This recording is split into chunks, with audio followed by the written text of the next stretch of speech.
ప్రభుత్వ మద్యం దుకాణంలో బీర్ బాటిల్లో ప్లాస్టిక్ టీ స్పూన్ దర్శనమిచ్చింది. అర్థం కాకపోవడంతో సెల్ ఫోన్ కు ఉన్న టార్చ్ లైట్ ఆన్ చేసి చూడగా అందులో తెల్ల ప్లాస్టిక్ స్పూన్ చూసి ఆశ్చర్యపోయాడు. అయితే ఆ యువకుడు వెంటనే తాను కొన్న షాప్ వద్దకు వెళ్లి ఇందులో స్పూన్ ఉందని ప్రశ్నించగా దాంతో తమకు ఎలాంటి సంబంధం లేదని తెలిపారు. అయితే తాము కేవలం వాటిని విక్రయించే వరకు మాత్రమేనని వారు చెప్పడంతో ఆ యువకుడు ఆఫీసులో ఫిర్యాదు ఇవ్వడానికి వెళ్లాడు. అయితే అక్కడ అధికారులు ఆ యువకుడు ఈ విషయంపై కంప్లైంట్ చేస్తుండగా అక్కడ ఎవరు స్పందించకపోవడం మాకు సంబంధం లేదని మీరు నంద్యాల వెళ్లి ఫిర్యాదు చేసుకోండి అంటూ తెలిపారు. దాంతో ఆయన అక్కడ నుండి వెళ్లిపోయాడు. స్పూన్ కాకుండా వేరే ఏదైనా రాకూడదని వస్తే మా ఆరోగ్యం ఏమైపోవాలంటూ ఆవేదన వ్యక్తం చేశాడు. మద్యం దుకాణం ముందు ఆందోళనకు దిగాడు. అనంతరం సబ్ పోలీస్ స్టేషన్ ను ఆశ్రయించగా నంద్యాల ఎక్సైజ్ ఉన్నత అధికారులకు ఫిర్యాదు చేయమని సూచించారు. నా పేరు సోమశేఖర్, ఎస్సీబీ సబ్ ఇన్స్పెక్టర్. ఇప్పుడు మీరు ఇందాక ఏదైతే చెప్తున్నారో బీరు బాటల్లో గ్లాస్ అది స్పూన్ వచ్చింది అంటున్నారో అది ఎక్సైజ్ అధికారుల దృష్టికి తీసుకుపోతాము. మాకు స్పెషల్ ఎన్ఫోర్స్మెంట్ బ్యూరో సంబంధించి అది అంశం అయితే మా దాంట్లో లేదు. వైన్ షాపులకు సంబంధించి ఎంటర్ అయ్యే కానీ దానికి సంబంధించి పరిధులు మాకైతే ఏం లేవు. ఎంటర్ అయ్యేదానికి దానికి సంబంధించి అదేమైనా ఉంటే ఎక్సైజ్ అధికారుల దృష్టికి తీసుకుపోతాం. ఇప్పుడు ఏదన్నా ఉన్నా కానీ దీనికి అథారిటీ అయితే లేదు. ఇది ఓన్లీ స్పెషల్ ఎన్ఫోర్స్మెంట్ బ్యూరో. బయట క్రైమ్కి సంబంధించి ఉంది కానీ విత్ ఇన్ ది షాప్లోకి అయితే ఎటువంటి పర్మిషన్స్ ఉండవు మాకు వెళ్ళేకి. అంటే అక్కడ వాళ్ళు ఆయనకు ఫోన్ చేసింటే సార్కి ఎవరికొని చెప్పుకోపో అంటే మేము కంప్లైంట్ చేస్తామంటే నువ్వు అడివే కంప్లైంట్ చేసుకోపో ఎవరికొని చెప్పుకోపో అని చెప్పినారు. మీరు కాంటే చూసుకుని అది special enforcement bureau. Excise station sir ఆ వైన్ షాప్ నువ్వు చెప్పేది కంప్లైంట్ చేయాలంటారు. ఇది ఎక్సైజ్ సంబంధించిన మ్యాటర్. ఎక్సైజ్ వాళ్ళకి మేము ఇంటిమేషన్ ఇస్తాం, వాళ్ళ సిఏ గారికి చెప్తాం, విషయం చెప్తాం. అది ఇంకా తదుపరి వాళ్ళు ఏం చర్య తీసుకుంటారో ఇంకా అది డిపార్ట్మెంట్ వాళ్ళు చూసుకుంటారు. ఓకే సార్, అది ఏం ప్రాబ్లం. ఒకవేళ ఏమన్నా జరిగి ప్రాణాలు పోయింటే ఇన్ని ప్రాసెస్ చేయలేము కదా సార్. మీరు దీనికి సంబంధించిన వాళ్ళే కదా సార్. కొంచెం SEB special enforcement bureau, excise కాదు.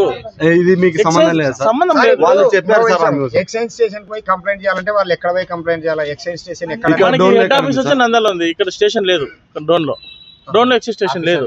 మళ్ళీ ఇప్పుడు ఇక్కడ హెడ్ ఆఫీస్ అంటే మినిమం బ్రాంచ్లు లేవా సార్? ఇక్కడ లేదు. ఇది ఓన్లీ ఎస్సీబీ స్టేషన్. ఇది డోన్ ఎక్సైజ్ స్టేషన్ అయితే లేదు ఇక్కడ. అది అంటే ఒకటి సార్ ఒక చిన్న డౌట్. ఇప్పుడు ఒకవేళ డోన్ లో కల్తీ మద్యం ఉందనుకోండి, అప్పుడు కూడా మీకు అథారిటీ అంటే షాపులు లేకుండా బయట అంటే ఖచ్చితంగా యాక్షన్ తీసుకుంటాము. షాపులో అంటే మాకు పర్మిషన్ లేదు కదా, మాకు సంబంధం ఉండదు. షాప్ లోపల అంటే షాప్ నుంచి బయటకు పోతేనే మీకు సంబంధం. బయట ఏదైనా బెల్ట్ షాపులు ఇవైతే సంబంధం, కానీ షాప్ లోపల ఏమైనా జరిగినా మాకు సంబంధం ఉండదు కదా. ప్రెమిసెస్ లో దాంట్లో మాకు ఎంటర్ అయ్యే అధికారం ఉండదు. అది ఎక్సైజ్ డిపార్ట్మెంట్ సంబంధం. అది ఇప్పుడు మొత్తానికి వాళ్ళు ఎక్సైజ్ డిపార్ట్మెంట్ వాళ్ళకి ఇంటిమేషన్ ఇస్తాం. నేను ఇంటిమేషన్ ఇచ్చి చెప్తాం సార్ లైవ్ లో ఒకసారి ఇట్లా జరిగిందని పరిస్థితి ఒకసారి చెప్తాం. మా సార్ నెంబర్ తీసుకొని వాళ్ళ సమక్షంలో చెప్తే మాకు కూడా సంతోషం ఉంటుంది. ఇంత దూరం వచ్చి స్పందించారు, మాకు కూడా సార్ వాళ్ళు ఇట్లా స్పందించారని మాకు ఆనందం ఉంటుంది. చెప్తాం తమ్ముడు, ఫోన్ చేసి చెప్తా. ఇప్పుడు చెప్తా. వీళ్ళు సెబ్ లో కంప్లైంట్ ఇవ్వాలని అక్కడ వైన్ షాప్ లో వేరే సార్ ఆయన చెప్పినాడు. ఇక్కడికి వచ్చిన తర్వాత సార్ వాళ్ళకి అక్కడ కొన్న తర్వాత ఇక్కడ బీర్ బాటిల్లో స్పూన్ అనేది వచ్చింది అన్న. అక్కడ వచ్చిన తర్వాత సేల్ చేసే వ్యక్తిని అడిగినాము ఎందుకు వచ్చిందని. అడిగితే అతను ఎవరికో సార్కి ఫోన్ చేసినాడు. సార్కి ఫోన్ చేసి సార్ ఇట్లా వచ్చింది, ఏమన్నా జరిగింటే ఎట్లా సంగతి అంటే నీ ఇష్టం వచ్చేది చేసుకోపో అన్నాడు. మీ ఎవరు కంప్లైంట్ అంటే ఆడ సెబ్బుకో ఎక్కడికో ఇచ్చుకోపో అని అతను చెప్పి ఇటుకు వచ్చినాము. మాకు ఇటుకు వచ్చాక తెలిసిన విషయం ఏంటంటే సార్ వాళ్ళకి సంబంధం లేదంట. సార్ వాళ్ళు ఏదో ఎక్స్చేంజ్ వాళ్ళకి సంబంధం అంట, వాళ్ళకి తెలియజేస్తా అన్నారు. అదే జరిగింది. నంద్యాలలో హెడ్ ఆఫీస్ ఉందంట.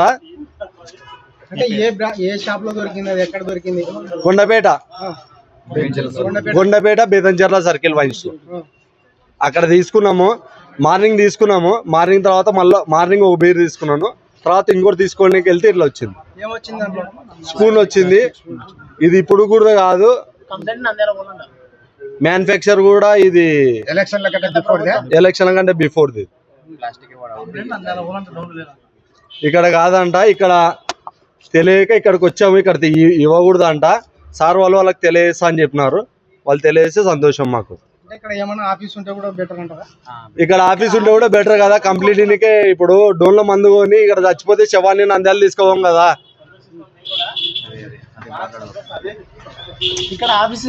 ఇక్కడ దాగి చచ్చిపోతే నంద్యాలకు శవం తీసుకొని పోలేం కదా, ఇక్కడ కూడా బ్రాంచ్ ఉండాలి కదా, హెడ్ ఆఫీస్కి పోవాలంటే కష్టం.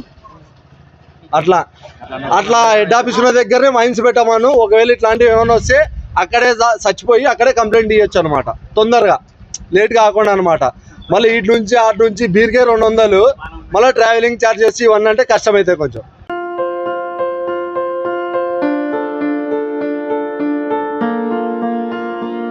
సంస్కృతి, సాంప్రదాయం, ప్రేమ, ఆప్యాయత, రాజసం ఉట్టిపడే వేడుకలకు అనువైన ప్రదేశం MLN కన్వెన్షన్ హాల్. కని విని ఎరుగని రీతిలో జరిగే మీ ఇంటి కళ్యాణ వైభోగానికి అందమైన కళ్యాణ వేదిక MLN convention hall. MLN convention hall ప్రత్యేకతలు: సువిశాలమైన wedding halls, centralise AC, banquet hall మరియు విశాలమైన డైనింగ్ హాల్, వధువరుల కోసం ప్రత్యేక AC మరియు నాన్ AC గదులు, నక్షత్రాల వెలుగులో పచ్చని పచ్చికపై పార్టీల కోసం అనువైన గార్డెన్. MLN కన్వెన్షన్ లో CCTV పర్యవేక్షణతో పూర్తి భద్రత. ఎక్స్పీరియన్స్ అండ్ ప్రొఫెషనల్ వర్కర్స్ గల అన్నపూర్ణ గ్రూప్ వారి సేవలు. 2000 వాహనాలు పార్కు చేసేందుకు సువిశాల పార్కింగ్ సౌకర్యం. మీ ఇంట జరిగే అన్ని శుభకార్యాలకు, పెళ్లి, reception, engagement, birthdays, get together, corporate events, ఏ ఇతర శుభకార్యాలకైనా అందమైన వేదిక MLN కన్వెన్షన్ హాల్. బుకింగ్ కోసం సంప్రదించండి 7550438888 మరియు 7550428888. మా అడ్రస్ చీర్యాల లక్ష్మీ నరసింహస్వామి దేవాలయం ప్రక్కన, near outer ring road, Keesara junction, Cheeryal గ్రామం, మేడ్చల్ జిల్లా.